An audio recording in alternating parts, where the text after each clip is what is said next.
Halo semuanya, perkenalkan saya adalah Yeskiel Stanggang dengan 241401070 dari Kom A Stamuk 2024. Program Studi Ilmu Komputer, Fasilkom TI, Universitas Sumatera Utara. Di sini saya akan melakukan presentasi mengenai rangkuman materi mata kuliah jaringan komputer dari pertemuan 1 sampai 7. Akan saya mulai.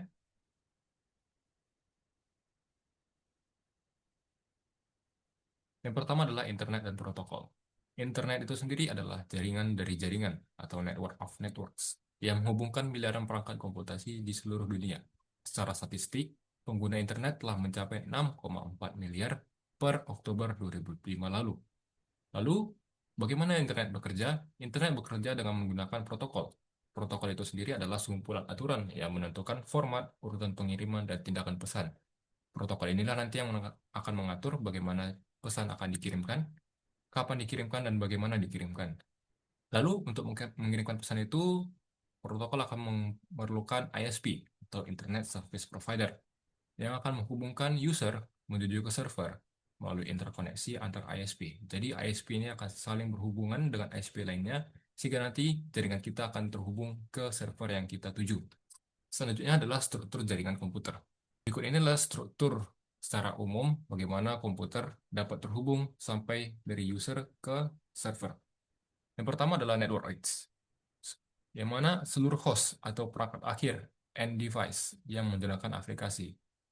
Lalu ada access networks, yaitu media fisik penghubung host ke edge, router seperti DSL, kabel FTTH, fiber to home, Wi-Fi, dan jaringan 4G atau 5G. Lalu ada network core, yaitu jaringan router yang saling terhubung untuk meneruskan data menggunakan paket switching. Di sini kita bisa lihat diagram sederhana bagaimana cara internet itu terhubung dari user menuju ke server.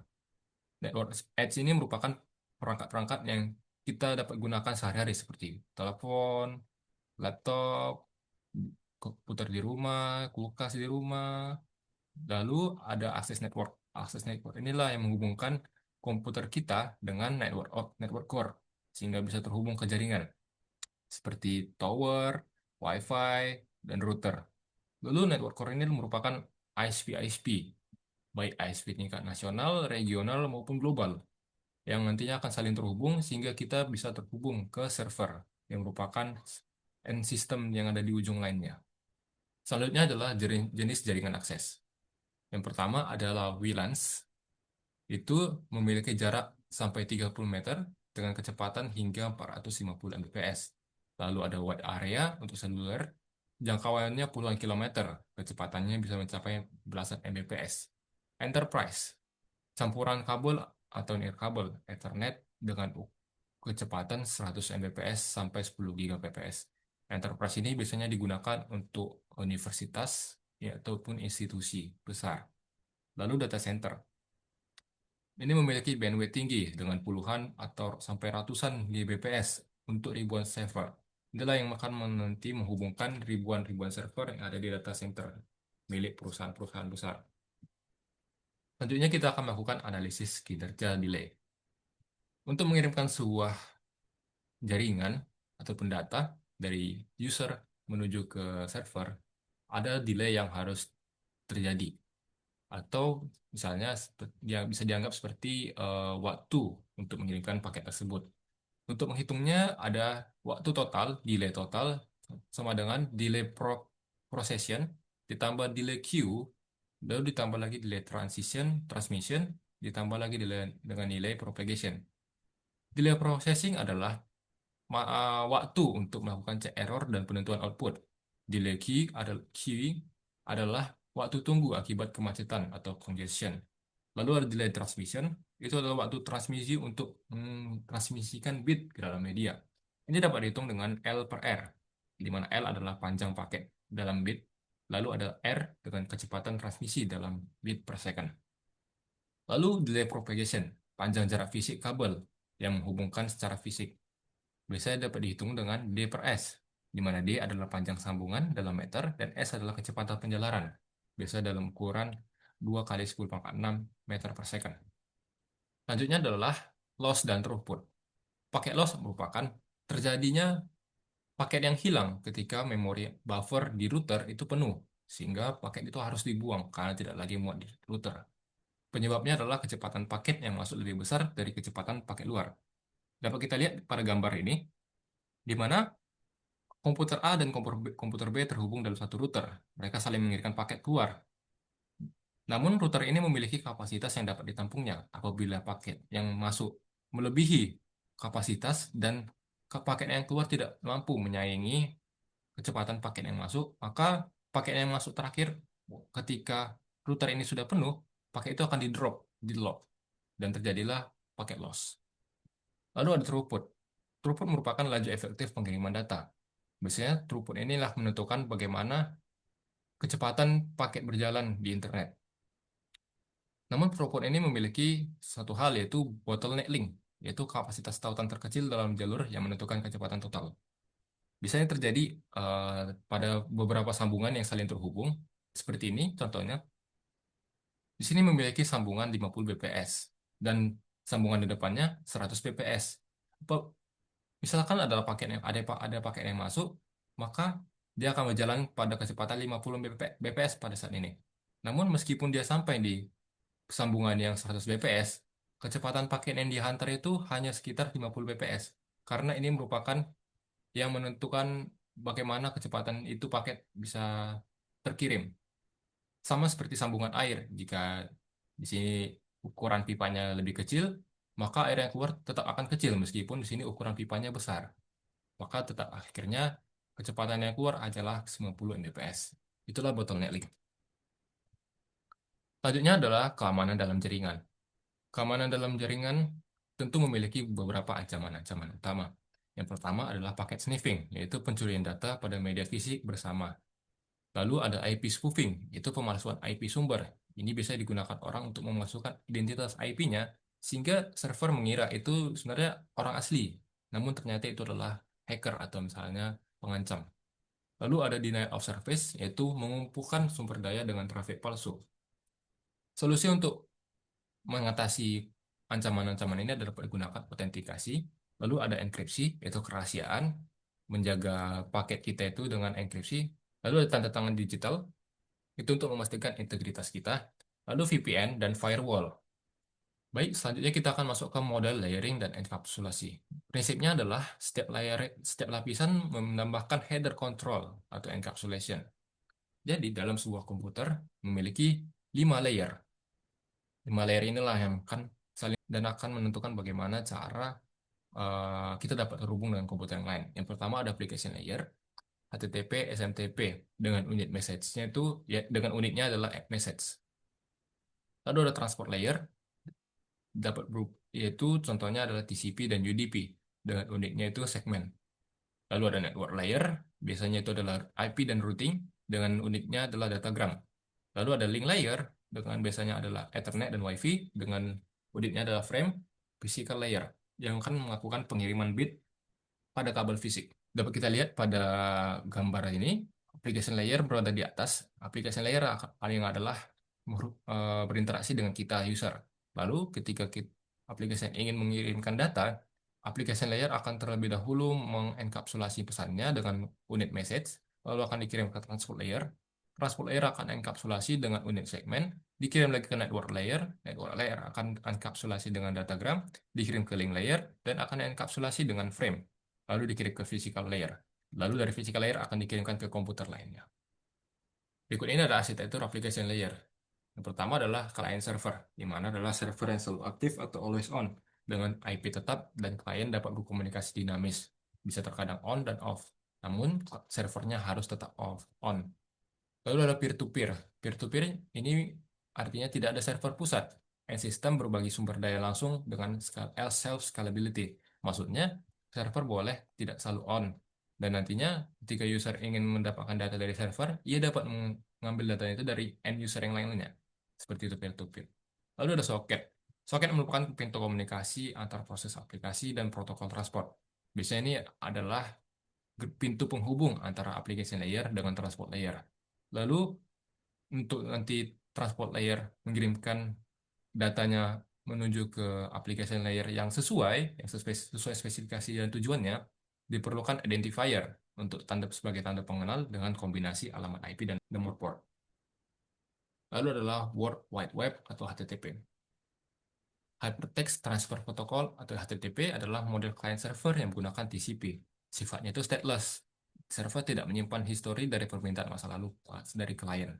Jenis koneksinya itu non-persistent dengan maksimal satu objek per koneksi TCP dan persisten banyak objek dalam satu koneksi.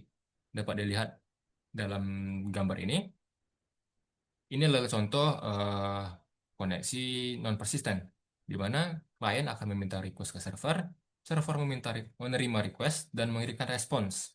Lalu klien akan menerima konfirmasi dari respons tersebut, tandanya koneksi telah terbuka. Lalu klien akan mengirimkan pesan, dan server menerima pesan dan mengirimkan kembali pesan dan lalu ditutup koneksinya, lalu klien akan mengirimkan pesan terakhirnya. Ini merupakan koneksi non-persisten. Bagaimana dengan persisten? Hampir mirip seperti ini, namun ketika klien mengirim pesan di sini dan server menerima permintaan, server tidak langsung menutup koneksi. Server akan menunggu apabila klien ingin mengirim lagi pesan. Lalu ketika nanti klien sudah mengirim misalnya 10 pesan secara terus-menerus, maka server akan mengirim pesan kembalinya 10-10 itu, lalu akan ditutup koneksinya. Seperti itu. Selanjutnya adalah model metode HTTP dan kode status.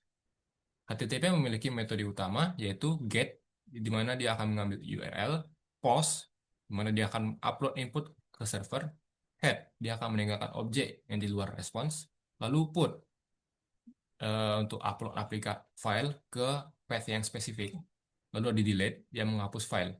Untuk put dan delete itu dikembangkan pada HTTP versi 1.1. Lalu HTTP ini memiliki kode respons. Yang pertama 200, tandanya oke, request berhasil. Lalu 301, move permanently, objek yang kita cari itu sudah berpindah lokasi. Lalu 400, bad request, itu pesannya tidak dimengerti oleh server.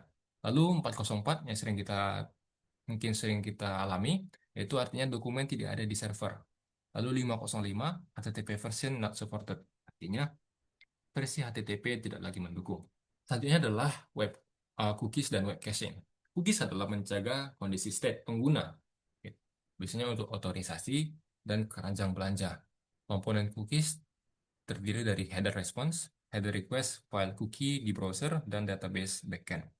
Cookies ini biasanya digunakan seperti kita membuka website belanja gitu. Jadi ketika kita sudah melihat suatu barang, terus kita keluar, besoknya kita ingin melihat barang tersebut, kita akan langsung otomatis membuka barang tersebut sesuai dengan keadaan terakhir kali kita keluar dari website tersebut. Lalu ada web caching. Web caching adalah memenuhi permintaan tanpa melibatkan server asal untuk mengurangi waktu respons dan traffic. Jadi, klien dan server origin ini terhubung dengan jarak yang sangat jauh. Jadi, membutuhkan waktu yang sangat lama jika klien meminta sesuatu dari origin server. Oleh karena itu, diciptakanlah server proxy yang gunanya sebagai penengah antara klien dan server origin. Jadi, ketika klien ingin membutuhkan sesuatu, dia akan mengirimkan dulu permintaan ke server proxy. Jika server proxy memiliki apa yang dia minta, akan dikirimkan balik. Namun jika server proxy tidak punya, barulah server proxy ini akan meminta dari origin server. Dan origin server akan mengirimkan ke server proxy dan nanti dia dikirimkan kembali ke klien. Lalu ada surat elektronik atau email. Ini dengan komponen utama, user agents, mail server, dan protokol SMTP. SMTP adalah pengiriman antar server melalui port 25 dengan menggunakan TCP. Untuk selengkapnya TCP ini akan nanti kita bahas sebentar lagi. Lalu bagaimana tahapan transfer email ini? Dia pertama akan melakukan handshaking, bertukar salam, lalu dia akan transfer pesan dan nanti akan ditutup. Protokol akses pesan ini digunakan untuk penerima pesan. Dia adalah POP, ada POP stateless dengan sifatnya stateless, ada IMAP dengan stateful, dia bisa menyimpan jejak sebelumnya, dan ada fitur organisasi dalam pesan dalam server, jadi bisa diatur. Lalu ada HTTP yang berbasis web. Berikut ini adalah gambar bagaimana secara sederhana mail itu dikirimkan. Anggap ada dua user, A dan B. User A ingin mengirimkan pesan ke user B. Maka user A akan menggunakan user agent-nya untuk mengirimkan pesan, User agent akan mengirimkan pesan terlebih dahulu ke mail servernya user agent A.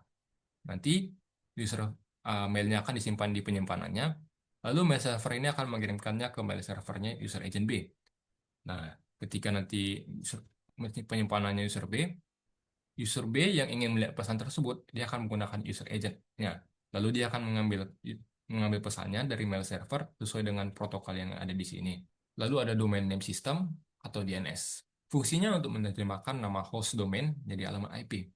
Normalnya, IP itu terdiri dari angka, namun kita tidak mungkin mengingat semua angka-angka untuk server-server atau website-website seperti Google, Facebook. Jadi, kita hanya mengingat Facebook namanya saja. Namun, komputer tidak mengenal nama Facebook, dia hanya mengenal angka. Oleh karena itu, domain name system inilah akan menerjemahkan nama Facebook tersebut jadi IP.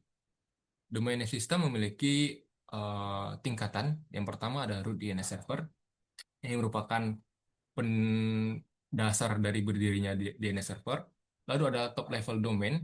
Ini biasanya terdiri dari domain-domain yang sering kita dengar seperti .com, .org, .edu.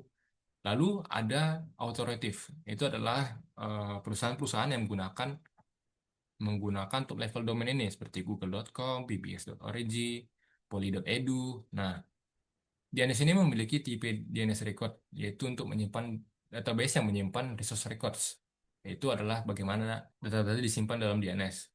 Yang pertama ada tipe A dengan komponen nama, itu merupakan hostname, dan value-nya adalah IP address. Lalu tipe NS dengan namanya ada domain, lalu value-nya adalah hostname server ya. Lalu ada CNAME, name-nya itu adalah alias dari nama sebenarnya, dan value-nya adalah nama canonicalnya. Lalu ada MX, versi MX dengan hanya berisi value, yaitu nama mail servernya. Selanjutnya adalah video streaming dan CDN. Untuk kita bisa streaming merupakan salah satu media digital yang sering digunakan banyak orang saat ini. Nah, sudah banyak orang yang menggunakan uh, sistem streaming ini dan bagaimana kita ini sebagai server bisa menyediakan banyak layanan ke semua orang tanpa membeda-bedakan. Makanya diciptakan adalah DAS. DAS adalah atau Dynamic Adaptive Streaming over HTTP. Itu artinya video dibagi menjadi potongan kecil dengan variasi kualitas sehingga klien bisa memilih sesuai bandwidth. Tujuannya untuk mempercepat proses pengiriman data sehingga data dapat sampai tepat waktu. Misalkan ketika kita menonton YouTube, data gambar dari YouTube itu akan dikirimkan per potongan-potongan kecil sehingga dapat dikirim secara cepat. Sehingga nanti kita akan menontonnya tidak terhambat-terhambat gitu. Lalu ada CDN, Content Distributed Networks, itu menyimpan salinan konten di banyak lokasi geografis untuk menggunakan data pengguna. Tujuannya untuk menghindari kemacetan di server tunggal dan mengurangi delay. Ini mirip seperti web caching tadi. Banyak user yang ingin misalnya menonton YouTube. Namun, kalau misalnya semua user itu meminta dari server originnya, tentu akan terhambat dan akan mengalami delay yang besar. Oleh karena itu, diciptakan lokasi geografis tertentu untuk mendengarkan data ke pengguna, sehingga pengguna tidak harus membanjiri server domain yang origin. Ada transport layer, kita akan masuk ke transport layer, topik MUX dan DEMUX. MUX atau multiplexing itu ini terjadi pada sender. Itu adalah mengumpulkan data dari berbagai soket dan menambah header transport. Lalu ada demultiplexing, ini terjadi pada receiver, penerima paket. Itu akan menghantarkan data ke soket yang tepat berdasarkan header yang sudah dienkapsulasi. Implementasinya adalah pada UDP. Pada UDP, ia akan menerapkannya pada nomor port tujuannya saja. Namun pada TCP, dia memiliki 4 tuple, yaitu IP sumber, port sumber, IP tujuan, dan port tujuan. Ini merupakan diagram bagaimana data itu dikirimkan dari application layer menuju application layer lainnya. Pada application layer, data akan dikirimkan ke transport layer, lalu disinilah multiplexing terjadi. Dia akan mengumpulkan data dari soket-soket, lalu dikirimkan lagi ke network layer, lalu nanti dikirimkan lagi ke receiver seperti yang sudah tadi saya jelaskan. Lalu pada receiver, demultiplexing di sini akan terjadi. Sampai pada nanti transport layer, maka transport layernya akan membuka header yang tadi itu, lalu dia akan mengirimkannya sesuai dengan port atau tujuannya. sesuai dengan aplikasi layer yang memintanya. Saya akan menjelaskan tentang protokol UDP dan TCP. Protokol UDP dan TCP ini yang menentukan bagaimana data itu dikirimkan pada transport layer. Yang pertama TCP, Transmission Control Protocol. Dia bersifat reliable, berurutan, dan memiliki kontrol aliran dan kemacetan. Reliable artinya ia dapat menjamin bahwa paket itu pasti sampai. Lalu dia juga connection oriented. Dia butuh handshaking. Contohnya itu seperti email, website, dan telnet. Lalu ada UDP. UDP adalah User Datagram Protocol. Dia unreliable, dia tidak menjamin paket itu bisa sampai, dia tidak memiliki kontrol aliran dan kemacetan, ukuran headernya kecil, cepat, dan cocok untuk streaming dan DNS. Dia ini tanpa basa-basi, best effort, dan juga tanpa handshaking, contohnya itu streaming dan telepon. Di sini kita dapat lihat TCP ini memiliki banyak keunggulan dibandingkan UDP. Namun kenapa UDP ini tetap ada? UDP ini memang tidak menjamin paket dapat pasti sampai. Namun dia memiliki kecepatan yang luar biasa daripada dibandingkan dengan TCP karena dia butuh connection oriented, dia butuh handshake. Oleh karena itu UDP ini cocok ini untuk aplikasi-aplikasi streaming dan juga multimedia yang butuh kecepatan dibandingkan uh, kelengkapan filenya. Lalu adalah prinsip Reliable Data Transfer atau RDT. RDT ini akan menentukan bagaimana sistem merespons file yang akan dikirim. RDT 1.0 itu mengatasi saluran sempurna tanpa error. RDT 2 titik sekian ini akan menangani apabila terjadi error atau kerusakan bit dengan checksum, acknowledge, dan negative acknowledge. Pada RDT 3, dia akan menangani kehilangan paket melalui mekanisme timeout. Lalu ada juga pipelining. Pipelining yang memungkinkan file dikirimkan banyak paket tanpa menunggu satu acknowledge, sehingga bisa meningkatkan kinerja. Namun, ketika terjadi kehilangan paket, pipelining memiliki dua cara untuk mengatasinya. Yang pertama, go back end. Dia akan mengirimkan semua file paket yang belum di-acknowledge. Lalu ada selective repeat, di mana dia hanya mengirimkan paket yang hilang saja. Bagaimana cara kerja ini semua, kita akan bahas selanjutnya. Ini adalah RDT0, saluran sempurna tanpa error. Transport layer akan menerima filenya dari aplikasi layer tanpa masalah, lalu dikirim ke network layer, link layer, dan physical layer, lalu dikirim ke receiver. Di receiver, physical layer akan dikirim ke link, network layer, dan masuk ke transport layer. Bahkan nanti dikirimkan lagi ke aplikasi layer tanpa ada masalah, tanpa ada error. Namun, bagaimana jika ada error saat mengirimkan file? Disitulah gunanya RDT 2 titik sekian. Dia akan menangani kerusakan bit dengan checksum, acknowledge, dan not acknowledge. Acknowledge artinya paket sampai dengan aman dikirim balik oleh receiver. Negative acknowledge itu artinya paket terjadi error atau paket korup. Seperti itu. Anggap ada dua user. User pertama akan mengirim paket 0, lalu user kedua akan menerima paket 0. Lalu ketika user kedua sudah menerima paket 0, dia akan mengirimkan acknowledge. Tandanya paket 0 itu sudah diterima dengan aman. Lalu user pertama akan menerima acknowledge-nya, oh tandanya paketnya sudah aman. Dikirimnya lagi paket yang selanjutnya. Nah, ketika user pertama sudah mengirim paket pertama, paket kedua selanjutnya, dan diterima, namun user kedua ini melihat, oh paketnya ini error. Misalkan karena checksumnya ini tidak sesuai. Checksum artinya nilai bit yang dipakai itu tidak sesuai dengan field checksumnya ketika dijumlahkan. Lalu karena error, eh, receiver ini akan mengirimkan negatif acknowledge, tandanya ada error nih di paket sebelumnya. Maka user pertama akan menerima tanda error tersebut dan dia akan mengirimkan ulang paketnya. Lalu user kedua ini akan menerima paketnya itu dan dikirimkan balik, oh paketnya udah oke nih. Oke lah, terima kasih katanya. Lalu ada lagi kondisi atau skenario 3, paketnya hilang di tengah jalan. Lalu di sini gunanya RDT3 untuk menangani kehilangan paket melalui mekanisme timeout.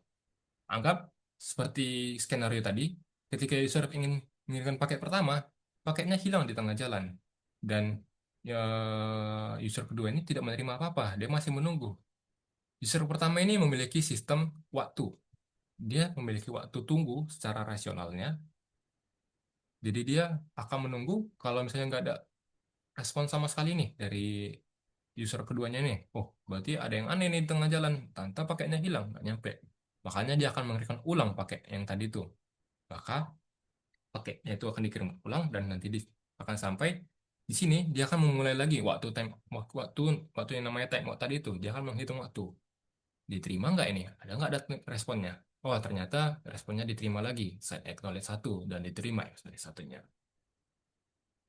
Lalu ada pipelining. Inilah cara bagaimana mengirimkan banyak paket.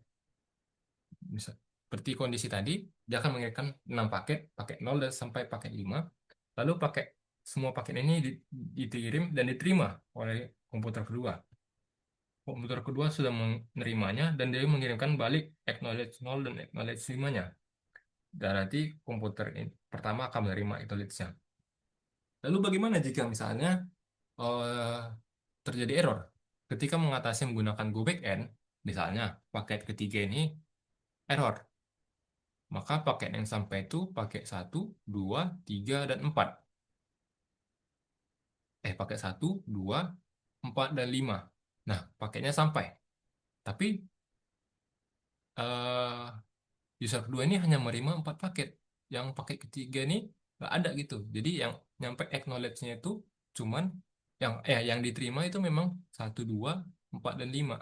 Namun yang ketiganya hilang. Oleh karena itu dia hanya mengirimkan balik acknowledge dari 1 sampai 2. Ketika diterima, oh berarti tiganya aneh nih. Nah, berarti karena belum di acknowledge 3, 4, dan 5, maka dia kirimkan kembali lagi 3, 4, 5 dan akan kirim kembali acknowledge-nya.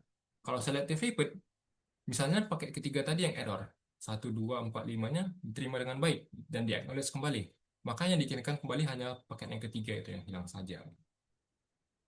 Selanjutnya adalah kontrol kemacetan atau congestion control. Ini merupakan gejala delay lama dan pakai loss di router. Bagaimana cara mengatasinya? Digunakan pendekatan IMD dengan menggunakan yang pertama additive increase. Itu ukuran jendela atau C window-nya naik secara perlahan. Lalu kalau misalnya nanti terjadi kemacetan, dia akan melakukan multiplicative decrease, yaitu si window-nya dipotong setengah jika terjadi loss. Lalu dia juga memiliki slow start, di mana dia akan menaikkan si window secara eksponensial dari awal koneksi, meskipun pada awalnya dia lambat. Namun dia akan secara perlahan, secara eksponensial menaikkan koneksinya. Bagaimana pendekatan additive increase dan multiplicative decrease-nya ini berjalan? Misalnya pada buffer ini dia memiliki kapasitas tertentu. Jadi ketika misalnya lagi lancar nih jaringannya, lagi banyak, lagi cepat nih jalanannya, nggak macet-macet, maka buffer ini akan meningkatkan berapa banyak file yang bisa dikirimnya sekali kirim. Misalnya dari awal cuma satu-satu saja dikirim, bisa jadi dua, kali tiga, begitu. Namun ketika terjadi kemacetan, dia akan melakukan multiplicative decrease. Dia akan perlahan-lahan memotong kecepatan dia mengirim paket. Gunanya agar ketika paketnya dikirim, itu tidak akan terjadi loss, sehingga paket tidak akan hilang. Selanjutnya adalah evolusi transport, yaitu TCP/QB dan QUIC. TCP/QB merupakan standar Linux modern yang menggunakan fungsi kubik untuk menjaga sambungan agar selalu penuh tanpa pakai loss terlebih. Jadi tujuannya adalah menjaga sambungan router itu selalu penuh, namun dia tidak kepenuhan sehingga terjadi menyebabkan paket loss. Lalu ada Quick UDP Quick UDP Internet Connections. Itu adalah berjalan di atas UDP untuk HTTP versi 3. Dia menggabungkan keandalan, kontrol kemacetan, dan TLS dalam satu RTT handshake. Dia juga bisa mengatasi masalah head of line atau hall blocking pada TCP. Baik, sekian presentasi saya. Apabila saya memiliki kekurangan, mohon maaf. Sekian dan terima kasih.